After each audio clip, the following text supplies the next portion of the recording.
Both sinking fund and amortization involve you making regular payments in installment to reach a certain figure and use it toward a specific purpose. However, they have significant differences in features, such as timing and interest. In a way, amortization is the opposite of sinking fund with regard to the timing of the cash flows. In amortization, you incur a obligation at the beginning by taking out a loan. As you make your payments, your outstanding amount decreases until you eventually finish paying off the loan. In sinking fund, you also incur an obligation at the beginning, but your outstanding loan amount stays the same as you pay only the interest. Then you pay the entire principal at the end and eliminate the loan. Mr. Samson wants to set up an education account for his child and would like to have 75,000 after 15 years. He finds account that pays 5.6% interest, compounded semi-annually. He would like to deposit money in the account every 6 months. How large must each deposit be in order to reach your goal?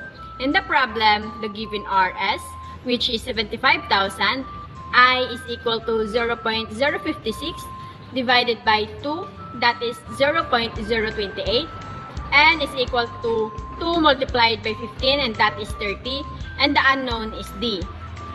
The formula that we are going to use is D is equal to S over quantity 1 plus I raised to N minus 1 all over I. We are just going to plug the given to the formula. That is 75,000 divided by 1 plus 0.028 raised to 30 minus 1 all over 0.028. Remember the rule PEMDAS.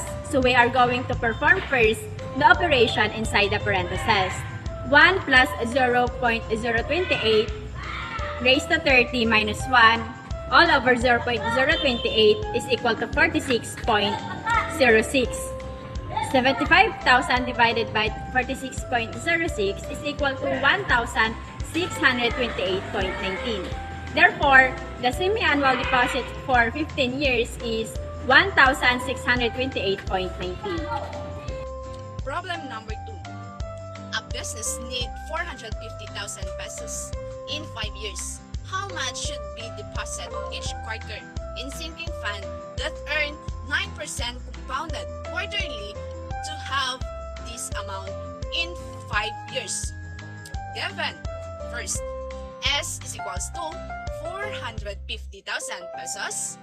I is equals to 0.09 divided by 4 is equals to 0.0225. And for the N is equals to 4 times 5 is equals to 20. Formula: D is equals to S divided by 1 plus I raised to N minus 1 over I. The value of S is 450,000 pesos. Divide to 1 plus 0.225 raised to 20 minus 1 over 0.0225.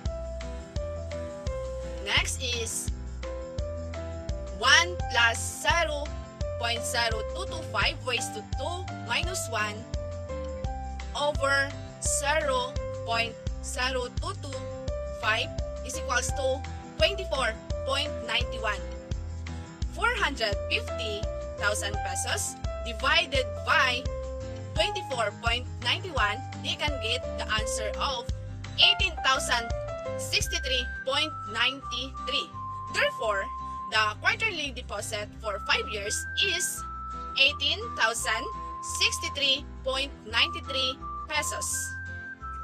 We have here an example of a sinking fund schedule. But before we can create a sinking fund schedule, we must know or identify first the values of H, or the sinking fund, I, or the interest rate, N, or the total number of period of deposit, and D, or the periodic deposit amount. We have here the sinking fund schedule of our problem 2. which is the value of S is 450,000 pesos. The interest is 0.0225, N is 20, and the deposit is 18,063 pesos and 93 centavos. Sinking fund schedule begin with zero beginning balance. So as you can see in our sinking fund schedule, at the first period, our beginning balance is zero. The deposit is 18,063 pesos and 93 centavos. The interest and the principal is zero, and the ending balance is 18,063 pesos and 93 centavos. Now look at the second period of our sinking fund schedule. Our beginning balance is 18,063 pesos and 93 centavos. Our beginning balance in the second period is the ending balance in our first period. Now, the interest is 406 pesos and 44 centavos. How did we get the 406 pesos and 44 centavos? We multiply the beginning balance, which is 18,063 pesos and 93 centavos, by our interest, which is 0.0225, that results for 406 pesos and 44 centavos. Now, our principal in the second period is 18,470 pesos and 37 centavos. Now, how did we get the principal? We get the principal by adding our deposit, which is 18,063 pesos and 93 centavos, and our interest, which is 406 pesos and 44 centavos, which results to 18,470 pesos and 37 centavos. Now, our ending balance is 36,534 pesos and 30 centavos. How did we get the ending balance? So, we get the ending balance by adding the beginning balance and the principal amount, which is result to 36,534 pesos and 30 centavos. Up to the second period, to the last period, just follow how did we get the interest, the principal, and the ending. Now, the total interest from first period up to the last period is 88,721 pesos and 36 centavos. And the total principal amount from first period up to the last period is 431,936 pesos